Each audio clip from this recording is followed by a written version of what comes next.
بچپن میں کلے از در پہ قبضہ کر لیا، بچپن میں کلے از در پہ قبضہ کر لیا، اور جواں ہو کر درے خیبر پہ قبضہ کر لیا، اور جواں ہو کر درے خیبر پہ قبضہ کر لیا۔ دیکھیے بنت اسد کے لال کی جرت ذرا، پیدا ہوتے ہی خدا کے گھر پہ قبضہ کر لیا، بچپن میں کلے۔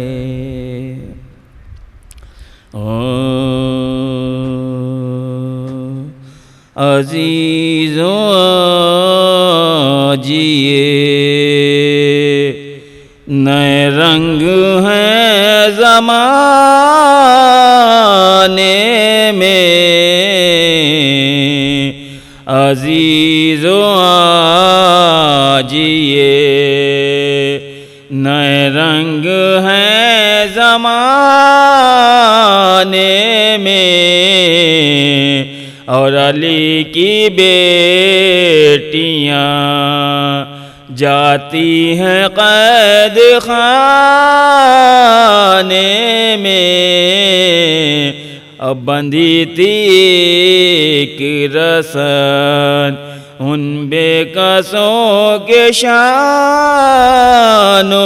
میں، اور اٹھائے لاکھ ستم تابا شام جانے میں، نہ چین پایا نہ سوئے نہ بدانہ ملا تو شام میں ٹوٹا سا قید خانہ ملا تو شام میں ٹوٹا سا قید خانہ ملا، عزیزوں آجیے۔ لا حول ولا قوة إلا بالله العلي العظيم۔ اعوذ باللہ السمیع العلیم من الشیطان الرجیم،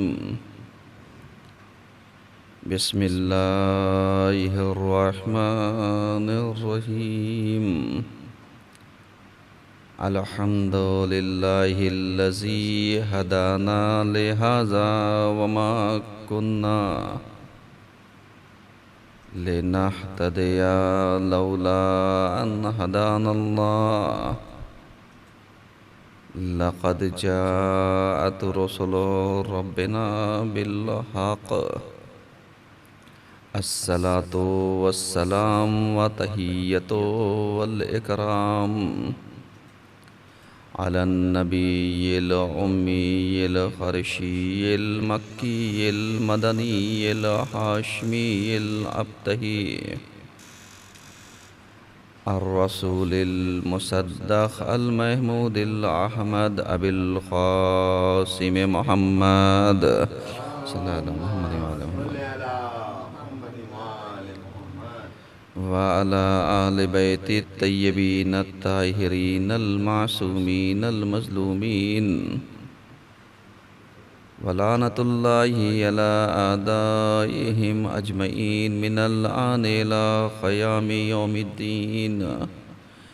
اما بعد فقد قال امیر المومنین علیہ السلام، الہی کفا بعزن ان اکون لک عبدا، وکفا بفخرا ان تکون لی ربا، الہی انت لی کما احب فجعلنی کما تحب. صلوات محمد و آل محمد.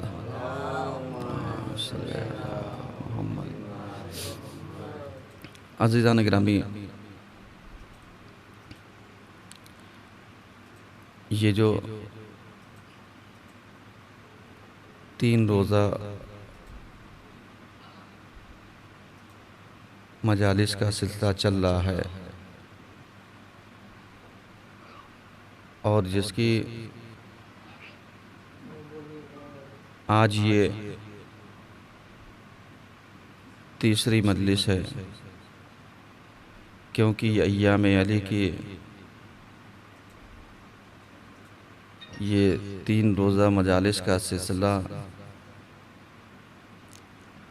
آج اختتام ہو رہا ہے، اور یقیناً یہ جو 3 روزہ مجالس تھی اس کا عنوان تھا حقیقی عزت و مصنوعی عزت. اس موضوع پر ہم نے پچھلی 2 مجلسیں آپ کی خدمت میں پیش کی، اور آج اس سلسلے کی یہ آخری مجلس ہے. ہم نے آپ کی خدمت میں عرض کیا تھا کہ عزت کا دینے والا خدا ہے، اور زبردستی عزت کے طلب کرنے سے عزت حاصل نہیں ہو جاتی، اور کسی کی جائگہ پر بیٹھ جانے سے وہ عزت اور وہ منصب، وہ مقام مل نہیں سکتا. یقیناً اگر آپ نے ملاحظہ فرمایا ہو تو ہمارے لیے، ہماری زندگی کے لیے اتنا ہی کافی ہے کہ ہم مولا کائنات کو اپنا آئیڈیل مانیں اور بنائیں، کہ جس میں آپ نے ایک عزت کیا ہوتی ہے اس کو پہچنوایا ہے.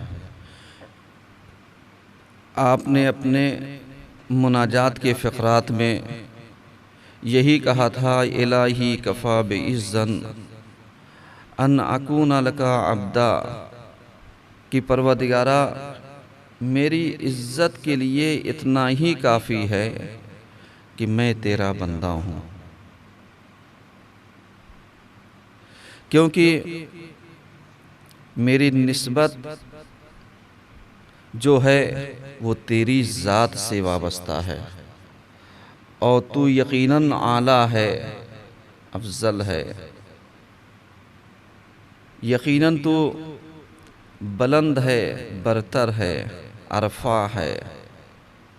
تو جب ہماری عزت وابستہ اس ذات سے ہو جائے گی تو یقیناً ہم خود بخود بلند اور باطن ہو جائیں گے. لیکن اگر کوئی یہ سوچے کہ ہم اللہ کو چھوڑ کر کے تمام دوسری عزتوں کو حاصل کرنا چاہیں تو یقیناً یہ مصنوعی عزت ایک لمحے کے لیے حاصل تو ہو سکتی ہے، لیکن حقیقی عزت نہیں مل سکتی. مثلاً کسی کا احترام اگر اس کے منصب کی بنیاد پر ہو، اس کے عہدے کی بنیاد پر ہو، تو اس کی عزت اس وقت تک رہے گی جب تک وہ عہدے پر قائم ہے، اور جیسے ہی وہ عہدے سے برطرف ہو گیا اس کی عزت ختم ہو گئی. اب وہ مقام، وہ رتبہ جو اسے پہلے دیا جاتا تھا وہ رتبہ نہیں دیا جائے گا. تو اب ایمانداری سے بتائیے کہ اگر ہمیں اس دنیا میں عزت دار بن کر کے زندگی بسر کرنی ہے تو ہمیں کیا کرنا چاہیے؟ کیا ہم مصنوعی عزت پر راضی رہیں یا وہی کام کریں جو دنیا والوں نے کیا ہے کہ کسی کے حقوق کو زبردستی چھین کر کے قابض بن جائیں اور اپنے کو سردار کہہ لیں، کسی کی عزت کو زبردستی ہم ملیا میٹ کر دیں اور اپنے کو کہیں ہم صاحب عظیم ہیں، ہم عزت اور جلالت والے ہیں، کسی کے حق کو ہم چھین لیں اور اس کے بعد یہ سمجھیں کہ صاحب یہ مسند میرے جاگیر ہے اور میرا مالکانہ حق ہے، تو یاد رکھیے گا مولا کائنات کا بہترین جملہ ہے کہ اما واللہ لقد تقسما ابن ابی قحافہ، کی قسم خدا کی خلافت کے لباس کو کھینچ تان کر کے، آپ لفظ سمجھیے گا کہ جو مولانا نہج البلاغہ میں فرمایا ہے کہ قسم خدا کی ابن ابی قحافہ نے یہ جو خلافت کا لباس تھا اسے کھینچ تان کر کے زبردستی اوڑھ لیا، زبردستی پہن لیا، جبکہ وہ جانتا تھا کہ وہ اس کا حق نہیں ہے، وہ جانتا تھا کہ میں کون ہوں، وہ جانتا تھا کہ میرا رتبہ کیا ہے۔ اب یہیں پر میں آپ سے سوال کر لوں کہ اگر کوئی انسان آ کر کے یعنی زبردستی کسی کی جگہ پر جائگہ پر آ کر کے بیٹھ جائے اور یہ سوچے یہ اللہ عزت مجھے دے رہا ہے، تو یقیناً آپ بتائیے بہلول کا واقعہ سب سے بہترین ہے، یاد ہے نا؟ اب سمجھیے گا حقیقی عزت اور ذلت کیا ہوتی ہے، مصنوعی عزت کیا ہوتی ہے۔ بہلول نے 1 منٹ میں سمجھایا، اور کیسے سمجھایا؟ ایسے سمجھایا کہ بادشاہ کی مسند لگی ہوئی تھی اور بہلول کو بلایا گیا، بہلول گئے اور جاتے ہی ساتھ ادھر ادھر کہیں نہ بیٹھ کے بادشاہ کی کرسی پر بیٹھ گئے، ان کے مسند کے اوپر بیٹھ گئے۔ اب جو ان کے نوکر چاکر دربانی تھے سب تھے، انہوں نے بہلول کو بہت مارا۔ اب جب مارا تو یہ خوب چیخ چیخ کر کے، اتنی چیخ چیخ کر کے روئے کہ جو بادشاہ تھے ان کے کانوں تک آواز پہنچ گئی۔ اب بادشاہ آئے، کہا بھائی ماجرا کیا ہے، بہلول کیوں رو رہے ہو؟ اب آپ ذرا سا بتائیے کہ بادشاہ نے پوچھا کیوں رو رہے ہو؟ بہلول نے چیخ چیخ کر کے رونا شروع کیا۔ بادشاہ کو ہوتا جو اب تو بھائی میں آ گیا ہوں۔ کبھی کبھی آپ دیکھیے جب بچہ گرتا ہے تو اس وقت تک چیختا ہے جب تک کہ اس کو کوئی اٹھانے والا نہیں آتا، اور جیسے ہی اٹھانے کے لیے آ جائے تو وہ چپ ہو جاتا ہے، صحیح ہے؟ یعنی وہ بتانا چاہتا ہے کہ صاحب میں گر گیا ہوں، مجھے سہارا دو۔ لیکن یہاں پر بہلول نے جیسے ہی بادشاہ نے پوچھا ویسے ہی بہلول نے چیخ چیخ کر کے رونا شروع کیا۔ اب جب چیخ چیخ کے رونا شروع کیا تو بادشاہ نے پوچھا بات کیا ہے؟ کہا بھائی اپنے درباریوں سے پوچھ لو۔ کہا بھائی کیا بات ہے؟ کہا یہ بتائیے سرکار، یہ آپ کی جگہ پر بیٹھ گئے، بادشاہ سلامت کی جگہ پر بیٹھ گئے۔ تو اب آپ ذرا سا اندازہ لگائیے کہ جب انہوں نے کہا کہ ہم بادشاہ سلامت کی جگہ پر بیٹھ گئے، کہا پھر کیا ہوا؟ کہا آپ کے درباریوں نے مجھے بہت پیٹا۔ کہا اب کیوں رو رہے ہو؟ کہا رو اس لیے رہا ہوں کہ میں ذرا سی دیر کے لیے بیٹھا تھا تو میرا یہ عالم ہو گیا، اور تو کتنی دیر سے بیٹھا ہوا آ رہا ہے، تیرا کیا عالم ہوگا؟ ایک سلوات تو پڑھیے سب مل کر گیا۔ اب غور فرما رہے ہیں؟ یعنی اس کا مطلب کیا ہوا؟ اس کا مطلب یہ ہوا کہ یعنی بہلول نے سمجھایا کہ دیکھو حقیقی عزت کیا ہوتی ہے اور مصنوعی عزت کیا ہوتی ہے۔ حقیقی عزت چاہیے تو دین کی پابندی کرو، حقیقی عزت چاہیے تو اللہ کو راضی کرو، حقیقی عزت چاہیے تو اللہ کے فرما بردار بن جاؤ، حقیقی عزت چاہیے تو اللہ، رسول اور اہل بیت کے فرما بردار بن جاؤ۔ کیوں؟ اس لیے کہ ان العزت للہ وللرسول وللمومن الی آخر، کہ بے شک عزت اللہ کے لیے ہے، رسول کے لیے ہے، مومنین کے لیے ہے، ائمہ کے لیے ہے۔ اب اگر کوئی یہاں پر آ کر کے عزت کو اللہ کے علاوہ تلاشنا چاہے تو مل جائے گی عزت؟ نہیں ملے گی۔ عزت کو رسول کے علاوہ تلاشنا چاہے مل جائے گی، عزت کو اماموں کے علاوہ تلاشنا چاہے، مثلا آپ جانتے ہیں، غور کیجئے، بہتوں نے اللہ کو تلاشنے کے بجائے بہت سارے خدا بنا لیے، کیا عزت مل گئی حقیقی؟ نہیں۔ کچھ کو آپ نے دیکھا ہوگا، عرب کے جاہل بدو جب اس زمانے میں یعنی خدا کو بناتے تھے، بدھ بناتے تھے، تو کس کا حلوہ بناتے تھے؟ معلوم دیا کہ حلوے کا بدھ بنایا، تھوڑی دیر پوجا، اس کے بعد کھا لیا۔ یہ کون سا خدا تھا کہ جس کو بنایا اور کھا گئے؟ تو اس کا مطلب یہ تھا کہ لوگ خدا کے مقابلے میں لے آئے، خدا کے مقابلے میں اوروں کو لا کر کے کھڑا کر دیا کہ شاید یہ اللہ کی جگہ کو پورا کر دے گا۔ لوگ رسول کے مقابلے میں لے آئے جھوٹے نبی، یعنی جو مکار، فریب کار، دھوکے باز، جو جھوٹ اور فریب سے لبریز تھے، ان کو لا کر کے، لیکن وہ پکڑے گئے یا نہیں پکڑے گئے؟ جھوٹی نبوت کا دعویٰ کیا، پکڑے گئے نہیں پکڑے گئے؟ اب پتہ چلا کہ انہوں نے سوچا تھا کہ اگر میں نبی بن جاؤں گا تو عزت مل جائے گی، لیکن حقیقی عزت کس کے ہاتھ میں ہے؟ اللہ کے ہاتھ میں ہے۔ اللہ نے اپنے نبی کو عزت دی، اور اگر کوئی آ کر کے ڈپلیکیٹ نبی بن جائے تو ایمانداری سے بتائیے کیا اس کو وہ نبی کا مقام مل جائے گا؟ نہیں ملے گا۔ تو اب یہ مصنوعی عزت کے چکر میں جو اس کی اپنی عزت تھی وہ بھی گنوا بیٹھا، یعنی جو اس کے اوپر کچھ نہ کہا جاتا ہمیشہ کے لیے کیا ہو گیا؟ لعنت اللہ ہو گیا، ہمیشہ کے لیے لعنت کا ٹوکرا اس کے سر کے اوپر ڈال دیا گیا۔ کہا کیوں؟ کہا صاحب یہ جھوٹے نبی ہیں۔ اس کا مطلب کیا تھا کہ تم مصنوعی عزت کو حاصل کرنے کے لیے اپنے کو گریبان گیر کس چیز کا بنا لیا؟ لعنتوں کا۔ ایسے ہی ائمہ کے لیے کہ عزت اماموں کے لیے ہے، لوگوں نے امام کو گڑھ لیا، صحیح ہے۔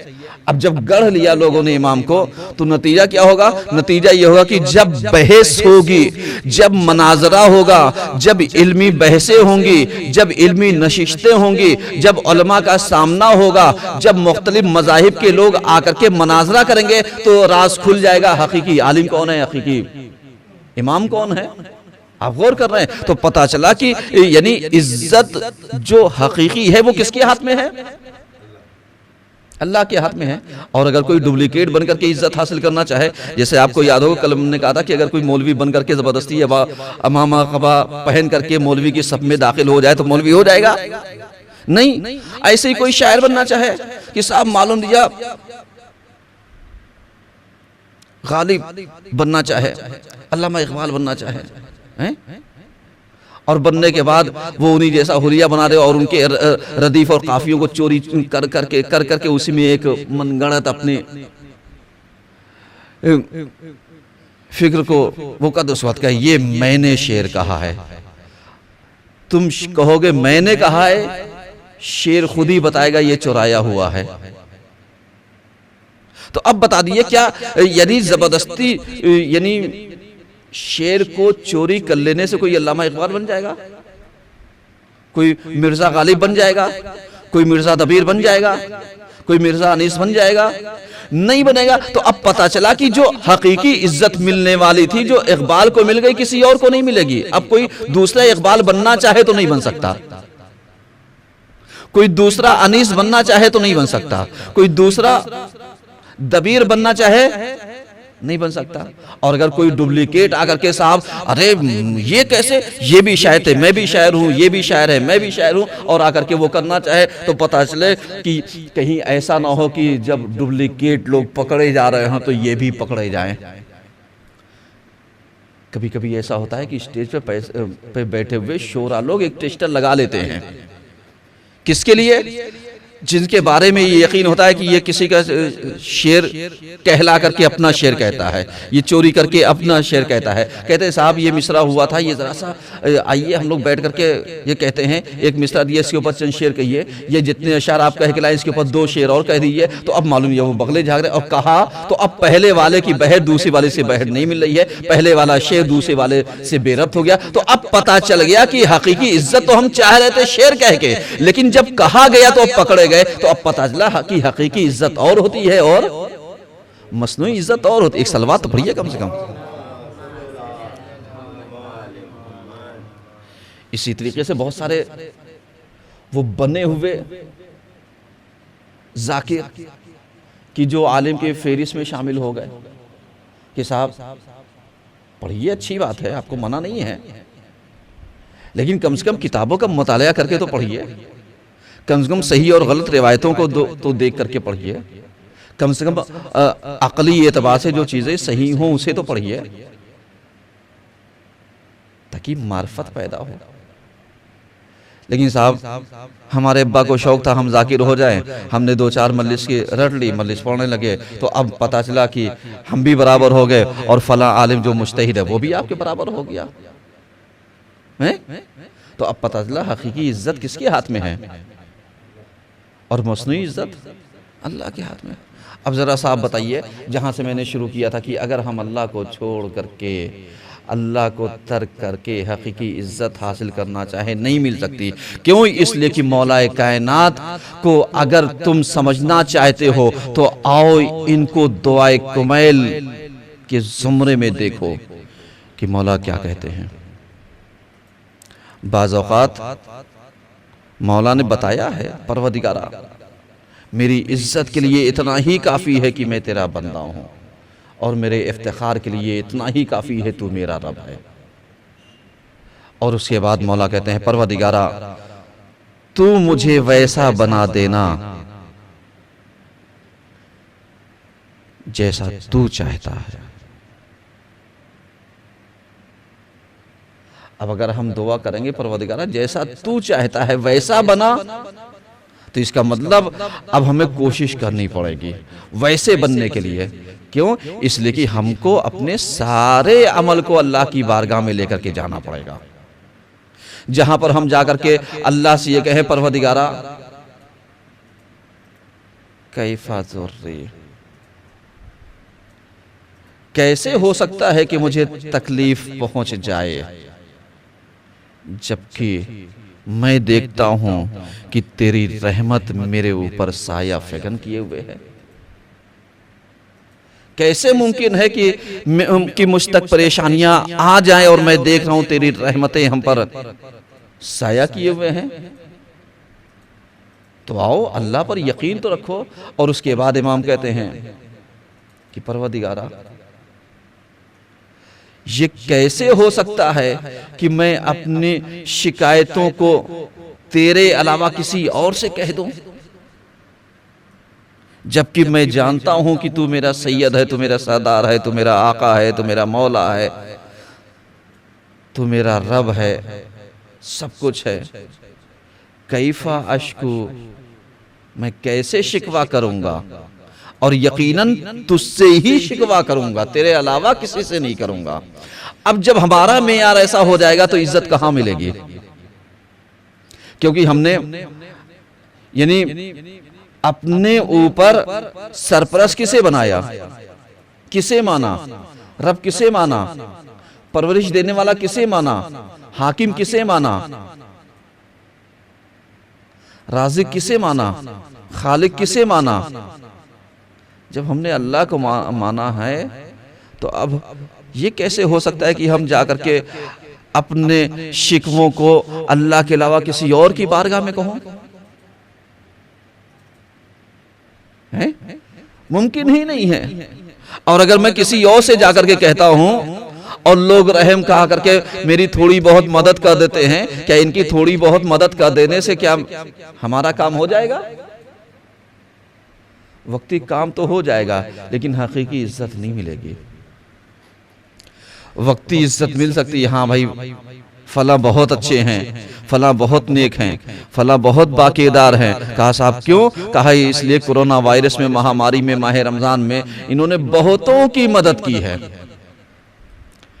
لیکن اگر انہوں نے یہ سوچ کر کے مدد کی کہ صاحب مجھے صرف اور صرف اللہ کے لیے کرنا ہے، کوئی جانے یا نہ جانے رات کی تنہائی میں نکلے، سناٹے میں نکلے، جب لوگ سو چکے تھے سناٹے کے عالم میں نکلے، کندھوں کے اوپر باہر کو لادا اور لادنے کے بعد دق الباب کیا، دروازے کے پشت سے سامان کو پہنچایا، کہا اس کو رکھ لیجئے اور واپس ہو گئے۔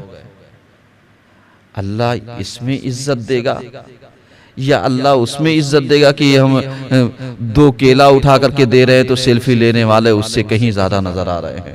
تو اس کا مطلب کیا 2 کیلے کا بوجھ جو ہے وہ 10 آدمیوں کی ضرورت کو پورا کر رہا ہے کہ صاحب یہی اٹھا پائیں گے؟ آپ سوچئے گا ذرا سا، کبھی کبھی آپ سوچئے کہ ہم کسی کے یہاں جاتے ہیں 5 کلو آٹا لے کر کے، تو 5 کلو آٹا کی بہت بڑی قیمت ہو گئی۔ 5 کلو آٹا لے کر کے گئے اور ساتھ میں کیمرے والے کو لے کر کے گئے اور 5 کلو آٹے کے اوپر لے کر کے اس کا ہم نے خون کر دیا، اس کی عزت کا جس کی ہم نے مدد کی۔ غور فرما رہے ہیں وہ ادارے کیسے ہیں کہ جو یہ کرنا چاہتے ہیں صاحب تصویریں ہم تک بھیجئے، اس کا مطلب یہ ہے کہ تم دکھاوا کرنا چاہتے ہو، یہ اس کا مطلب یہ ہے کہ جو آپ کے نمائندے ہیں ان پر یقین نہیں ہے، جو آپ کے کارمند ہیں ان پہ یقین نہیں ہے۔ دونوں صورتیں ہو سکتی ہیں کہ بھئی یہ کہ اطمینان حاصل کرنے، لیکن کبھی کبھی آپ اس کو حقیقی عزت میں سوچئے جا کر کے۔ بہت سارے افراد ایسے ہیں کہ جب آپ ان سے بات کیے اداروں سے کہ صاحب کہتے کیا کریں، جو ڈونر ہیں وہ کہتے ہیں ثبوت چاہیے، اللہ نے آپ کو پیدا کیا، آپ سے ثبوت مانگا، اللہ نے آپ کو رزق دیا، آپ سے ثبوت مانگا، اللہ نے آپ کو نعمتیں دی، ثبوت مانگا، آپ کیسے ڈونر ہیں؟ اندازہ لگ رہا ہے؟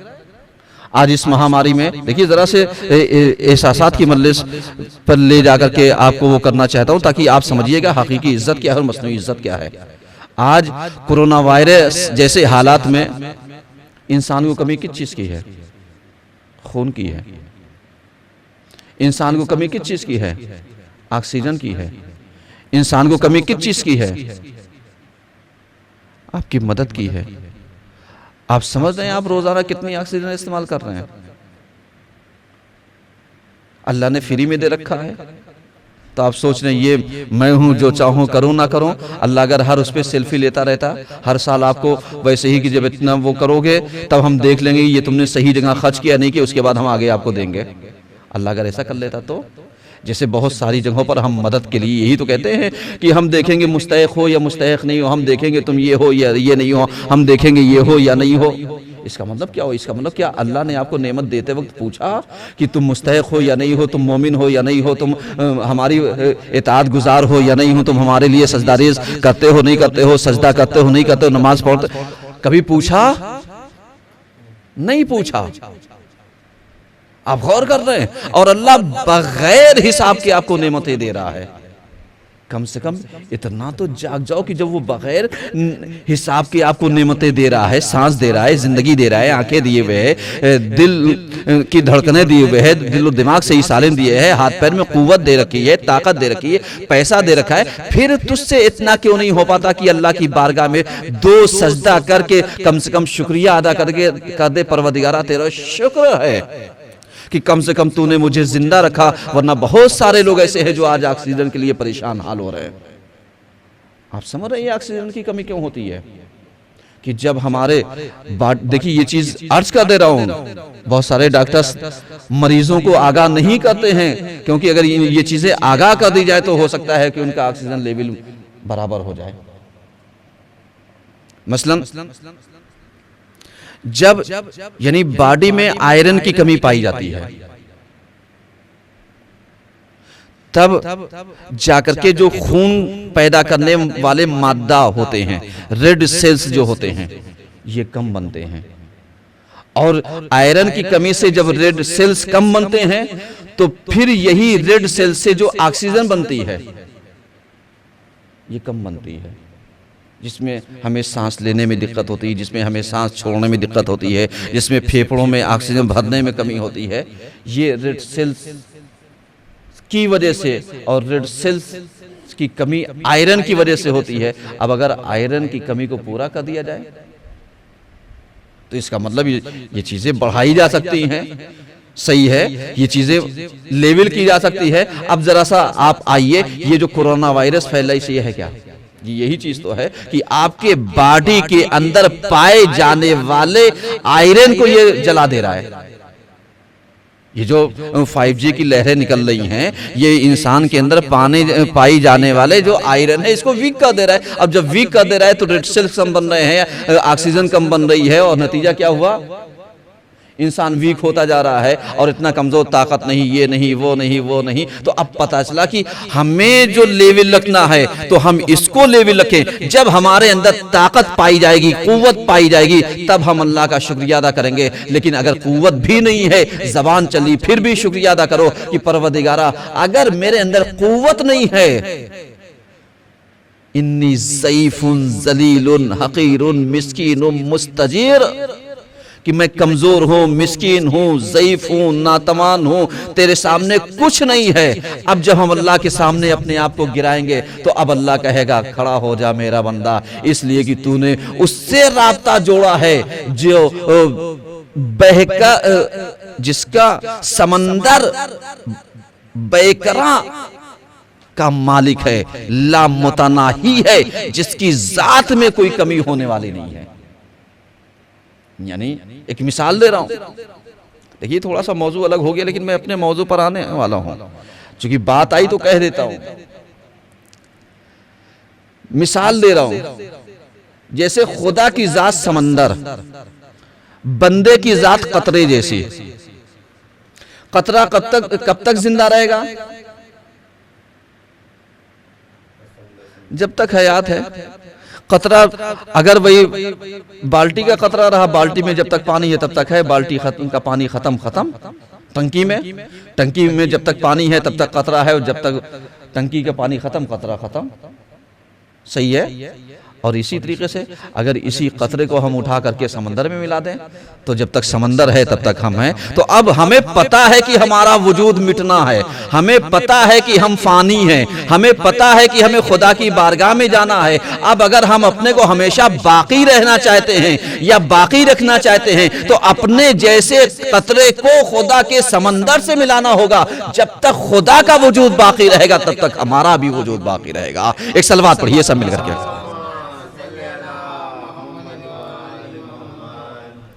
اب سمجھ میں آیا کہ مولا کائنات نے کیوں آ کر کے جب اپنے آپ کو ملایا تھا تو کامیابی کا زینہ جو کہا تھا، جو کامیابی جہاں پر آ کر کے طلب کی تھی وہ کیا تھا؟ میں نے پہلے دن کی مجلس میں کہا تھا کہ مولا کائنات کو کسی چیز کی ضرورت نہیں تھی، بہادر تھے، شجاع تھے، سب کچھ تھے، لیکن کامیابی کہاں پر تھی؟ قسم کہاں پر کھائی؟ کامیابی کو کہاں پر تلاشا؟ جب محراب عبادت میں سجدے کی حالت میں ضربت لگی تب کہا فزت ورب الکعبہ۔ ہمارا اور آپ کا امام اول ہی تو ہے نا، کہ ہم اول امام سے لے کر کے آخری امام تک 12 امام کی امامت میں ہم چلتے ہیں۔ پہلے امام نے اپنی کامیابی کو بتا دیا کہ صاحب کامیابی کس میں ہے؟ کہا اللہ کے سامنے سجدہ ریز ہونے میں کامیابی ہے۔ اب اگر کوئی اس کو چھوڑ کر کے دنیا والوں کے سامنے ہاتھ جوڑتا پھرے تو اس کا مطلب یہ ہے کہ حقیقی عزت اللہ کی یہاں ہے اور مصنوعی عزت لوگوں کے سامنے ہے، کہ معلوم دیا ہم لوگوں کے سامنے آپ کیسے ہیں، بڑے اچھے ہیں۔ اب پتا چلا کہ وقتی عزت تو ہمیں مل گئی، لوگوں نے کہا کتنا اچھا اخلاق ہے، لیکن حقیقی عزت اللہ کے یہاں۔ اللہ کے یہاں عزت کیسی ہے کہ جب ہم محراب عبادت میں آ کر کے کھڑے ہوتے ہیں اور آنے کے بعد ایسے تڑپتے ہیں، یتململو تململن، ایسے تڑپیں جیسے ایک سانپ کا کاٹا ہوا تڑپتا ہے۔ اس کا مطلب یہ ہے کہ ابھی دل میں ڈر باقی ہے، خوف الہی سے ہمارا وجود لرز رہا ہے، اور ہمارا وجود جب لرز رہا ہے تو پتہ ہے کس لیے لرز رہا ہے؟ اس لیے کیونکہ ہم اللہ کی بارگاہ میں کھڑے ہیں، اس لیے کہ ہمیں اللہ کی بارگاہ میں پیش ہونا ہے، اس لیے کہ ہمیں اللہ کی عدالت میں ہماری پیشی ہونی ہے، اس لیے کہ ہمیں اللہ کی بارگاہ میں آ کر کے حاضری دینی ہے، اسی کے سامنے ہمیں ہمارا مواخذہ ہوگا، سوال جواب ہوگا، ہم سے باز پرس ہوگا، ہم سے سوال کیا جائے گا بتاؤ تم نے دنیا میں کیا ہے؟ تو اب آپ جانتے ہیں علی آ کر کے محراب عبادت میں جب عبادت کرتے ہیں اور اس کے بعد جب سر پر ضربت لگتی ہے تو علی کہتے ہیں فزت ورب الکعبہ، رب کعبہ کی قسم علی کامیاب ہو گیا۔ علی کے مقابلے میں کتنے لوگ آئے عزت کو تلاشنے کے لیے، کہ کبھی کوئی آیا کبھی کوئی آیا کبھی کوئی آیا، اور آنے کے بعد جب اس مسند پر بیٹھنے کے لائق خود کو نہ سمجھا تو یہی کہا عاقلونی، مجھے چھوڑ دو، مجھے ترک دو۔ بعض نے کہا کاش میں مٹی ہوتا، کاش میری ماں نے مجھے جنم نہ دیا ہوتا۔ اس کا مطلب کیا تھا؟ اس کا مطلب یہ تھا کہ انہوں نے حقیقی عزت کو سوچا تھا کہ صرف کرسی پر بیٹھ جانے میں ہے، لیکن جب کرسی پر بیٹھ گئے تو پتہ چلا کہ حقدار کی وجہ سے کرسی کی عزت ہوتی ہے، ناحق کی وجہ سے کرسی کی عزت نہیں ہوتی ہے۔ تو اب جب تک حقدار تک یہ چیزیں نہیں پہنچیں گی تب تک یہ کمال نہیں ہو سکتا۔ کیوں؟ اس لیے کہ کبھی کبھی ہم سوچتے ہیں تلوار ہمیں مل جائے مولا کی تو ہم بڑے کامیاب ہو جائیں گے، صحیح ہے نا؟ ذوالفقار ہمیں مل جائے تو ہم کامیاب ہو جائیں گے۔ کبھی ہم سوچتے ہیں یہ ہمیں مل جائے تو ہم کامیاب ہو جائیں گے، جیسے حالت نبض میں میدان جنگ میں ایک شخص آیا، مولا سے کہا مولا میں نے سنا ہے آپ بڑے سخی، کہا ہاں، کہا اپنی تلوار دے دیجئے، کہا یا نہیں کہا؟ امام نے تلوار دے دی، اور اس کے بعد آپ جانتے ہیں اس نے کہا مولا میں نے سنا تھا کہ آپ جنگ فنون سے بہت واقف ہیں، کہا ہاں، کہا لیکن آپ نے یہ نہیں سوچا کہ میدان جنگ میں اپنا ہتھیار کسی دشمن کو نہیں دیا جاتا ہے؟ تو امام نے کہا تو کیا جانتا ہے، تو تلوار چلا کر کے دکھا۔ تو اب پتہ چلا کہ وہ تلوار اٹھانا چاہ رہا ہے، اٹھ ہی نہیں پا رہی ہے۔ تو اب اس کے بعد علی نے کہا کہ خالد تلوار کا پا لینا کمال نہیں ہے، ید اللہ ہو جانا کمال ہے۔ اس لیے کہ تلوار ہر کوئی نہیں اٹھا سکتا ہے، ہر کسی کے بس میں تلوار چلانا نہیں ہوتا ہے۔ تو اب پتہ چلا کہ یہ سوچ رہا تھا کہ اگر علی کی تلوار مجھے مل جائے گی تو مجھے عزت مل جائے گی، تو اب پتہ چلا یہ تلوار تو مل سکتی ہے، ید اللہ کہاں سے مل سکتا ہے، علی کا ہاتھ کہاں سے مل سکتا ہے؟ تو اب سمجھ میں آیا۔ اب ایسے ہی بہت سارے لوگ سوچتے ہیں کہ صاحب ہمیں شہزادی کا صدقہ مل جائے، ہمیں اہل بیت کا صدقہ مل جائے، آخری بات کہہ رہا ہوں، اہل بیت کا صدقہ مل جائے۔ تو باغ فدق کے لٹیروں کا لوٹ لینے سے صدقہ نہیں مل جائے گا، اہل بیت کے در سے کچھ نہیں مل جائے گا، اس لیے کہ یہ اہل بیت کا حق ہے۔ اور آج آپ دیکھیے کتنے ایسے شیعہ پائے جاتے ہیں کہ جو اہل بیت کا حق دیتے نہیں ہیں اور کہتے ہیں مولا کا صدقہ کھاتے ہیں، فاطمہ کا صدقہ کھاتے ہیں۔ تو میاں جب تک سہم امام اور سہم سادات ادا نہیں کرو گے تب تک وہ صدقہ نہیں، ایک غاصبانہ حق رہے گا جو باقی رہ جائے گا۔ ایک صلوات پڑھیے سب مل کر کے، غور کر رہے ہیں؟ یہ سب چیزیں سمجھنے کی ہیں جو باتیں میں عرض کر رہا ہوں۔ اس کے علاوہ بہت سارے لوگ آج ہم لوگ کہتے ہیں مولا میں آپ کا غلام، بہت ساری عورتیں کہتی ہیں صاحب میں کنیزان زہرا، کنیزان سیدہ، کنیزان فاطمہ، کہتی ہے نا، کہتی ہے، لیکن امن سر پہ دوپٹہ نہیں، فیشن میں کمی نہیں ہے۔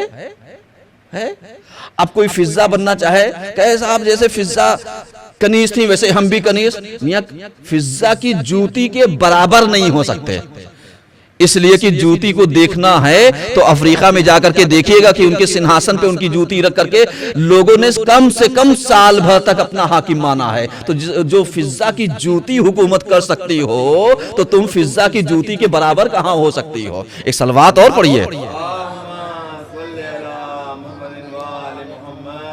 اور سوچئے بہت سارے لوگ سوچتے ہیں میں سلمان بن جاؤں، مقداد بن جاؤں، بوذر بن جاؤں، قمبر بن جاؤں، علی کے در کی غلامی کروں، اور اسی لیے وہ جا کر کے کہاں بیٹھ گئے؟ مجاوری کرنے لگے، جا کر کے متولی بن گئے۔ اب بتا دیئے علی کے گھر کی مجاوری کرنا اور ہوتا ہے، کسی کی جگہ پر متولی بن جانا اور ہوتا ہے۔ اور یہی وجہ ہے کہ آج آپ دیکھیے کہ جتنے متولیوں میں جتنے متولیوں نے یعنی ایک مرتد کو ووٹ دیا ہے، غلط ووٹ دیا، یہ اس بات کا ثبوت دیا ہے کہ یہ چاہے فاطمہ کے در پر بھی ہوتے تو غدار ہوتے، اس لیے کہ جو کربلا کی مجاوری کرنے کے بعد بھی غداری کر جائے، اس کو یہ کیسے مانا جا سکتا ہے کہ وہ علی کے ساتھ وفاداری کر بیٹھے گا؟ ایک صلوات پڑھیے سب مل کر کے۔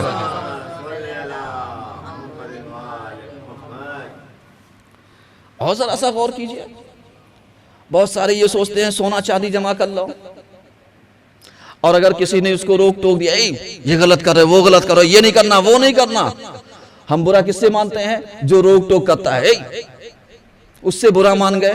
اب ذرا سا آپ اندازہ لگائیے، جناب ابو ذر غفاری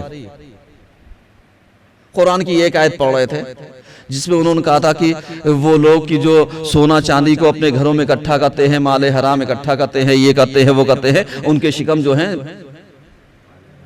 مال حرام سے بھرے اور ان کے جائے گا جہنم ہے۔ اب بتا دیئے وہ قرآن کی آیت پڑھ رہے تھے، لوگوں کو برا کتنا لگا؟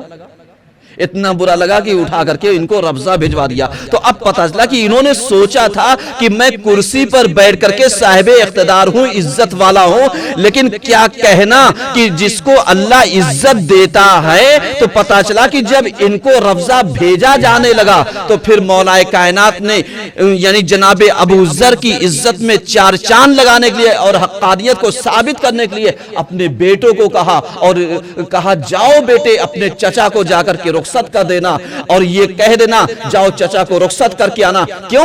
اس لیے کہ حاکم وقت سمجھ رہا ہے کہ یہ غلط ہے، اور علی اپنے عمل سے بتائے گا کہ جس کو تم صحابی رسول کہہ رہے ہو اسے میں اپنا بھائی سمجھتا ہوں اور حسنین اسے اپنا چچا سمجھتے ہیں۔ اتنا بڑا رتبہ دیا تو پتہ چلا حقیقی عزت کا عطا کرنے والا اور ہے اور مصنوعی عزت کا پانے والا اور ہے۔ ایک صلوات پڑھیے سب مل کر کے۔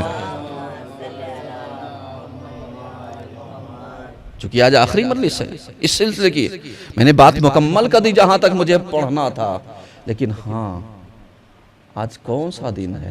21 رمضان۔ آج ہم سب کی یتیمی کا دن ہے، ہم یتیم ہو گئے ہیں،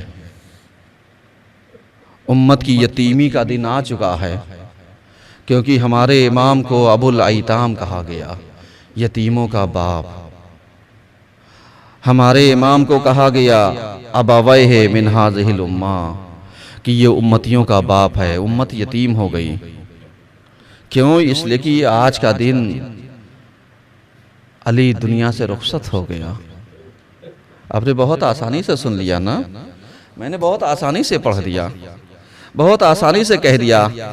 آپ اندازہ لگائیے، یقیناً آپ بھی روزے دار ہیں، یقیناً آپ نے بھی روزہ رکھا ہے، یقیناً آپ نے بھی نمازیں پڑھی ہیں، یقیناً آپ نے بھی تمام احکامات کو فالو کیا ہے، لیکن ذرا سا ایک روزے دار سے پوچھئے کہ جس کے سر کے اوپر ضربت لگی ہوگی اس کا تو جو عالم رہا ہوگا وہ الگ ہی ہوگا، لیکن آپ جانتے ہیں جب علی کے سر کے اوپر ضربت لگی ہے تو علی نے یہی کہا تھا فزت ورب الکعبہ، اور اس کے بعد حسنین جب لے کر کے چلے ہیں تو میرا دل کہتا ہے، میں نے یہ روایت پڑھی نہیں ہے لیکن میرا دل کہتا ہے کہ ایک مرتبہ شاید تصورات میں ایک مرتبہ علی نے فاطمہ کو تصور کیا ہوگا، اس لیے کہ جب علی پریشان ہوتے تھے تو ہمیشہ فاطمہ کے پاس آتے تھے، شاید آواز دی ہو اے بقیع میں دفن رہنے والی فاطمہ، ارے آؤ آج دیکھو تمہارے شوہر کا کیا حال ہے، اس کی کیا حالت بنا دی گئی ہے،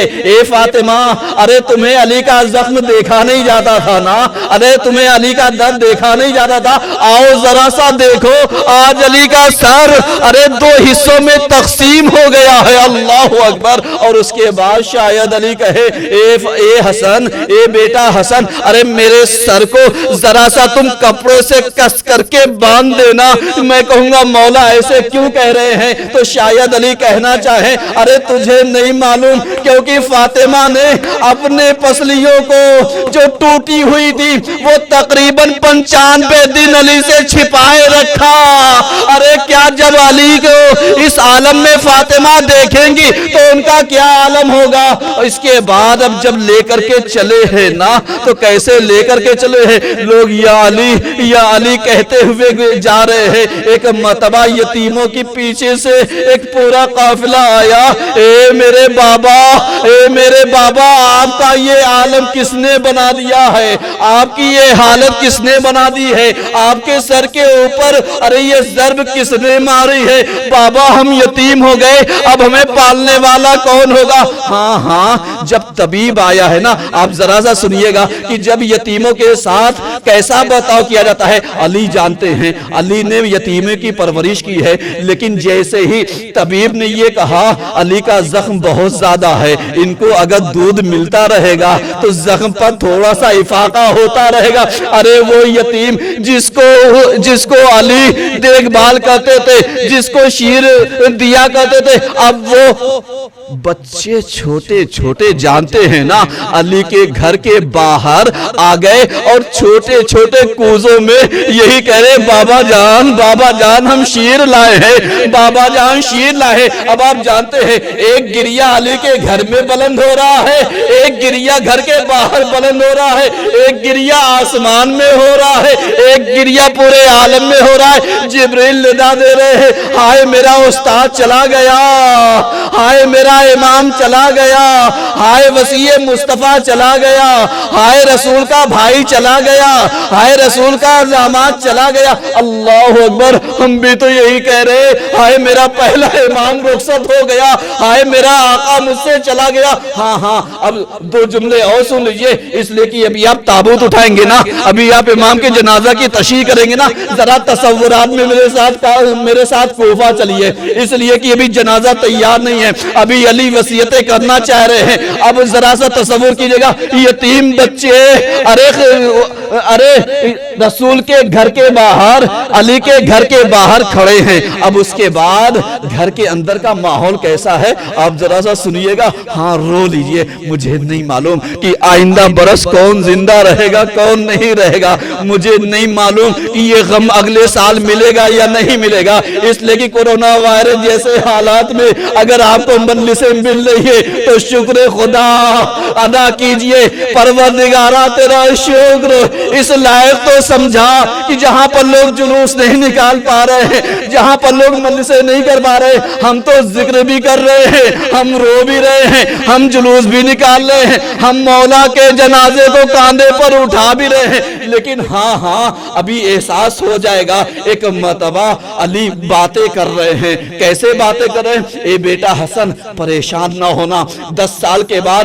اگر تمہیں زہر دیا جائے تو پی لینا، اسلام کی خاطر پی لینا، پریشان نہ ہونا۔ اور اس کے بعد کہتے ہیں اے بیٹا حسین، ارے مجھے پتا ہے 20 سال کے بعد ارے تم پر بہت جفا آئے گی، لیکن بیٹا میں نہیں رہوں گا، عباس رہیں گے، میں نہیں رہوں گا یہ رہیں گے، میں نہیں رہوں گا یہ رہیں گے۔ اور اس کے بعد ایک ایک بہنوں کا ہاتھ دینا شروع کر دیا۔ اب جب سب کو سونپ دیا تو اس کے بعد علی نے جیسے ہی آخری ہچکی لی ہے، ایک مرتبہ زینب پچھاڑے کھا کر کے ارے جیسے ہی بابا کی لاش پر گری، بابا ہم یتیم ہو گئے۔ ارے ایک مرتبہ گریہ کا بلند ہونا تھا، علی کے گھر کے باہر جو بچے ارے قطار میں کھڑے تھے ان کے ہاتھوں سے کوزہ چھوٹ گیا، اے میرے بابا اب یہ شیر میرے قابل نہیں، اے بابا ہم یتیم ہو گئے، ہماری پرورش اب کون کرے گا، ہمارا خیال کون کرے گا، امت یتیم ہو گئی۔ الا لعنت اللہ علی القوم الظالمین، الہی بحق الزہر وفاطمہ وابیہا وبالہا وبنوہا۔ پروردگارہ ہماری اس قلیل سی عبادت قبول فرما لینا، پروردگارہ ہمارے ان آنسوں کو رومال سیدھا میں جگہ عنایت فرما دینا۔ پروردگارہ جتنے بھی مومنین مومنات حاضر ہیں ان کی جان مال عزت آبرو کی حفاظت فرما دینا۔ پروردگارہ جتنے بھی لوگ آن لائن مجلسیں دیکھ رہے ہیں سن رہے ہیں، پروردگارہ ان سب کو تمام آفات سے بلیات سے کورونا وائرس سے مہاماری سے محفوظ فرما دینا۔ مولا ہمارے امام کی ظہر میں تعلق فرما اور ہم سب کو ان کی آوان و انصار میں شمار